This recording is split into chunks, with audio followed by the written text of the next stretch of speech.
Nesant jokios vilties, Abraomas patikėjo viltimi, taip tapo daugelio tautų tėvų, kaip jam buvo pasakyta, tokie bus tavo palikuonys. Abraomui kas buvo pasakyta, kaip ir mums dabar Dievo vaikams pasakyta, parašyta, nes Dievas kalba per žodį, Dievas kalba liudijimais, įvairiais būdais, visa kūrinyje Dievas mums kalba.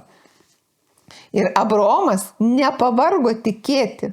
Vadinasi, reikia dėti pastangų nepavargti tikėti. Vadinasi, kieno čia dalis? Mano žmogaus dalis. Nepavargti tikėti. Kieno čia dalis? Tai yra būtent tavo ir mano dalis. Nepavargti tikėti. Nepavargti tikėti. Ir nepasiduoti netikėjimui. Nepavargti tikėti ir nepasiduoti netikėjimui.